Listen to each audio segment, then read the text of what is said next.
Okay, so She-Hulk episode 1 has just released, and it teases a major thing for Hulk's future.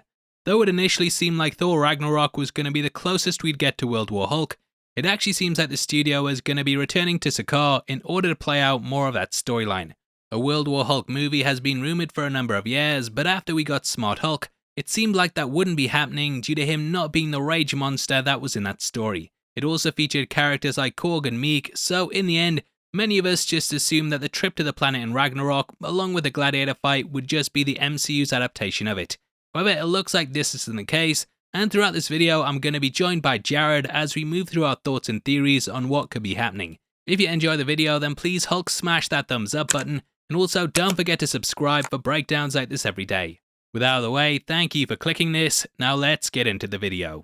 Now, World War Hulk is basically a continuation of the Planet Hulk storyline. This in of itself was part of a trilogy that began back in the Planet Hulk prologue. In this, Nick Fury reached out to Bruce Banner, who had been hiding in the wilderness. This is because Hulk had been on a massive tour of destruction and therefore was lying low due to the devastation that he had caused. Nick wanted him to help on a job that involved flying into space to destroy a rogue AI that had been on board a satellite, and Hulk completed the task by putting an end to this threat. However, rather than returning home, the Illuminati appeared on his shuttle screen, and like the worst surprise party ever, they told him that they were actually blasting him into space because of how dangerous he was. The entire group had agreed on this, and it was safer for Earth to have him no longer a part of it. The shuttle then sent him to the planet Sakaar, which the Illuminati had said was a lush garden planet that he could live out the rest of his days in peace. This was basically an Instagram versus real life scenario though, because upon arriving, he discovered that this was a complete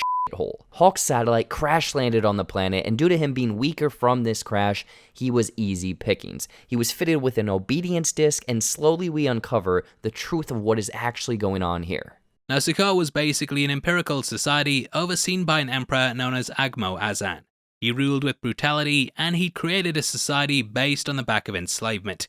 Hulk found himself being forced to become a gladiator upon arriving on Sakaar, and this is somewhat similar to what happened in Ragnarok. The Emperor was changed up to the Grand Master, and rather than creating a rebellion, Hulk participated in the games. Now, the comics had him slowly standing up to his captors, and amongst the other gladiators, he ended up forming a warbound pack. The ones we met were Korg, Meek, Elo Kafai, Ski, and Hiroim. Now, whilst the first two of these have featured in the MCU, there's still the other characters that could be brought across. Now, their matches on the planet had a big cameo, and at one point Hulk fought the Silver Surfer, who had also been enslaved after crash landing on the planet. With Marvel Studios now owning the film rights to the old shiny Mr. Clean and the Fantastic Four, they could potentially bring him into the universe this way. This would allow us to also get a tease to Galactus, who could come in after this. In the comics, after the Surfer was beaten and freed of the Emperor's control, he actually offered Hulk a way out. He said he could return to Earth with him, but Hulk unfortunately turned this down. Hold on, how cool would a Hulk and Silver Surfer buddy comedy cosmic road trip movie be? Like Hulk on the front of his surfboard, posing like Rose and Jack in Titanic. Sorry, I'm getting off topic now. Hulk ends up breaking free of his captor and races across the planet with the other rebels. The people of the planet believe that he was the prophesied Sakaar who was foretold would free everyone of the Emperor's new rule. Hulk eventually defeated him, and he took over the planet as its new king. He was then joined by the Emperor's most ferocious warrior, Kaera, who he ended up marrying. Now, there's this great bit in the book where they go to consummate the wedding, and Hulk actually transforms back into Banner so that she can see his true self. Everyone else on Sakaar thought that he was this giant warrior, but it showed the softer side to him that she fell in love with. The pair ended up expecting a child, but unfortunately, everything came to a tragic end.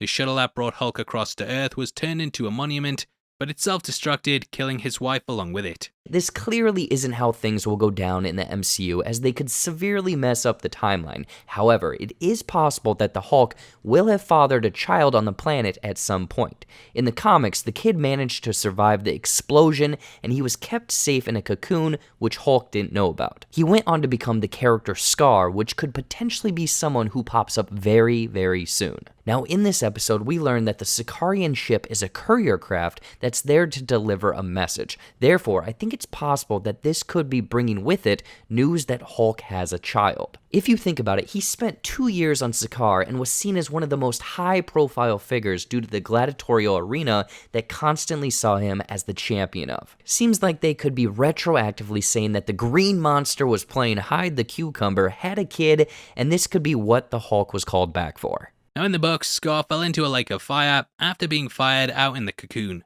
When he emerged, he was a boy rather than just being a baby. He was found by a character called Old Sam who raised him, and this could mean that when we meet him, he's not just starting off as a kid. Interestingly, Skaar was exiled to Earth, and upon arriving here, he caused a lot of devastation. She-Hulk and the Fantastic Four ended up going head-to-head with him, and Norman Osborn unleashed bombs that seemingly killed him. However, Skaar was still alive, and he actually transformed into a human, much like his father. Over the years, he's been a sort of villain slash anti-hero, and at one point he even joined the Dark Avengers. Though he was revealed to be a double agent for Steve Rogers, there is the potential that they could use these storylines in the future to flesh out certain things. Now, one theory I have about Skaar is that his dad was simply called to just come pick him up. If he's been causing problems on the planet, then this is how they could have reached out to Bruce to rein him back in, and this is how the two of them could return to Earth. If he's in Hulk's custody, he'd be protective of him, but Skaar could end up going cuckoo on the planet, just like how he might have on Sakaar. This could set up a World War Hulk storyline in which Bruce has to protect his son at all costs. We've seen something similar in Civil War, where Cap puts his neck on the line for Bucky, and the same thing could be happening here. Now, they may totally avoid that, but I can't think of another reason why Hulk would be called back to Sakaar. I mean, aside from maybe forgetting his stretchy pants at the dry cleaners. However, if we cast our minds all the way back to the ending of Ragnarok, then we know that the Grand Master was likely captured and overthrown. Though Love and Thunder did have a scene where he was actually killed by Gorr, however, this did end up being a deleted scene, so we shouldn't really classify it as canon for the character. Therefore, he could have just been driven out and Sakaar could end up needing a new leader. Now this could lead to them looking to Bruce, who was the most powerful thing on the planet at one point. This could technically go off into the Planet Hulk storyline, with us then getting a mistaken attack by Earth's forces. Hulk may then travel back to Earth, and we could get the seminal World War Hulk storyline that I'd love to see on the big screen. I think the way that they're laying things out also means that we could move away from the slightly more needed Hulk that we get in She-Hulk. The arm device being destroyed means that he'll remain in this form, and when he gets to Sakaar, they could use things to push him even further. The comics had these horrendous creatures called the Spikes that were basically parasites that altered their host's behavior. They might even end up doing something like that with them to change him into the Angry Green Giant again, and I hope that we get more of the old school Hulk back. Now obviously I'd love to hear your thoughts on what you think could happen below. It's the MCU, and they won't do a beat for beat recreation of that story, but I think they're definitely putting the pieces in place for it at the moment. Comment below and let me know, and huge thank you again to Jared for joining us on this video. We're running a competition right now and giving away 3 copies of Top Gun Maverick on the 15th of September, and all you have to do to be in with a chance of winning is like the video, make sure you subscribe with notifications on, and drop a comment below with your thoughts and theories. We pick the comments at random on the 15th, and the winners of the last one are on screen right now, so if that's you, then message me on Twitter at HeavySpoilers. If you want something else to watch, then make sure you check out our breakdown of the episode, which will be linked on screen right now. We go over all the Easter eggs in it, the callbacks to the comics, and it's definitely worth checking out if you have any questions over what's going on. With that out of the way, thanks for sticking through the video. I've been Paul, I'll see you next time. Take care, peace.